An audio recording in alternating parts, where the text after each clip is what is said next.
Engaging with and creating art is a human endeavor.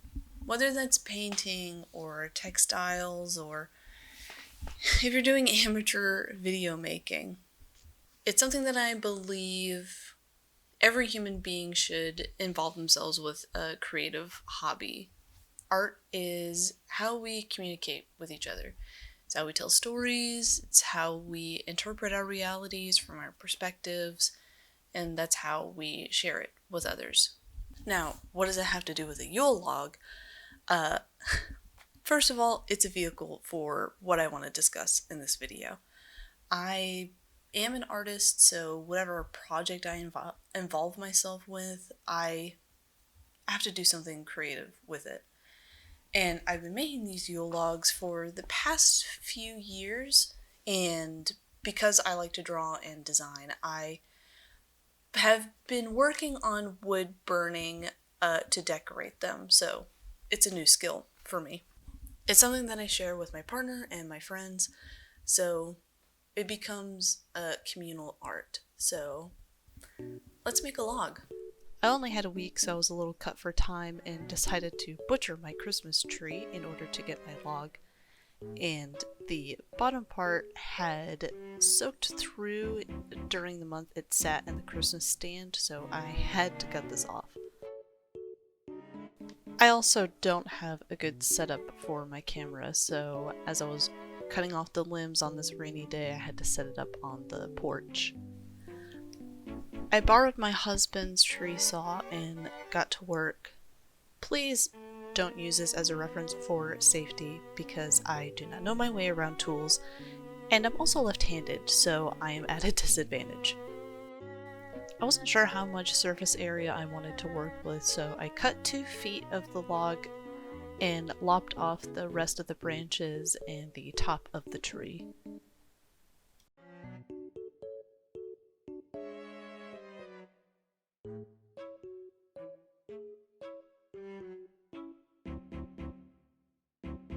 I was so dang proud of myself for how I had butchered this thing that I showed it off to my partner, and he gave me a pair of safety gloves and loppers to actually do it properly. In the meantime, for those of you who don't know what a Yule log is, it is obviously a log that you decorate and burn around winter time. It's supposed to be a sign of good fortune. I think the roots are in German paganism, but I'm not very well versed in it. European countries have different traditions surrounding it, but in America there is absolutely no standard, so it varies from person to person.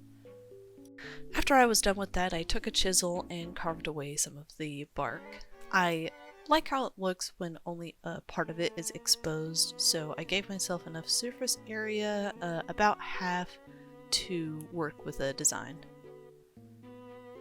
At least I had enough sense to chisel away from myself. I did cut out the part where I did have my thumb in front of it for a moment to stabilize it against one of the branches and almost stabbed myself. And then I took some sandpaper to sort of even out some of the nubs that were left behind and to give myself a smoother surface to work with later. Of course, every project will have its share its mistakes, and I wanted to be honest about mine. I left this out to dry and the wood contracted, causing this huge crack down the side. I was hoping that it wouldn't mess with my design too much later on. I also kept forgetting that the tree was still alive and very sappy, so as I started to draw, I realized that my hands kept getting sticky and I just gave up and went to go get some gloves.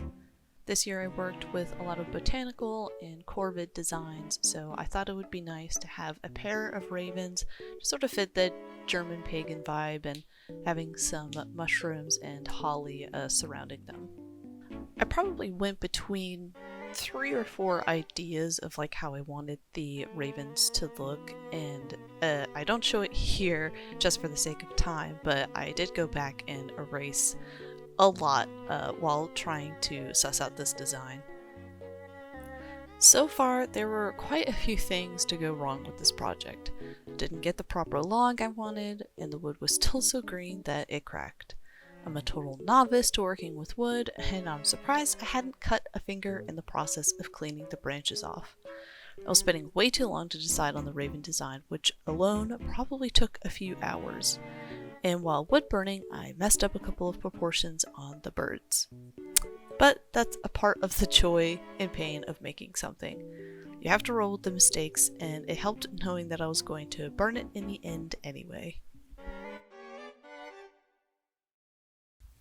Why I find it important for everyone to make art is because it is ultimately a very humbling and equalizing experience. Hot take, absolutely nobody starts out talented. Whenever we start a new creative endeavor, it involves a lot of study, you make 1,000 mistakes at the beginning, so we're all starting from the same place. You might be the type of person who picks up a skill very quickly, but inevitably you're going to make bad art. Now, I don't think bad art is a bad thing. Bad art still has value. It helps us set our standards and our judgments, and it's still saying something about the perspective of the person who made it. So the fear of making something awful shouldn't stop you from doing something creative, because we've all done it and you're going to do it anyway. For example, with me burning this log, I'm still very new to this technique, and because I am a digital illustrator, it almost scares me how permanent this is. Some of you might be looking at this and thinking I'm doing an okay job. Watching back this video, I can already see some parts where I've messed up, and I'm sure there are wood burners looking at this who can point out a bunch of mistakes that I'm already making.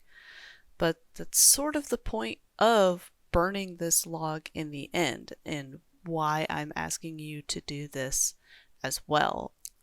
Letting go of past work. At the end of the day, I'm ultimately pouring 12 hours of work into this thing just to burn it. I could have easily just spent a half hour attaching decorations into it, but no. I wanted to pour hard work into it just to see it go up in flames. It's fun. Everyone should do it. Why I'm advocating for you to burn your art is because ultimately, making art is also selfish. It is near impossible to not attach yourself to whatever you make. Like I said before, art is about our interpretation of reality. It's from our perspective. We're immortalizing a part of that.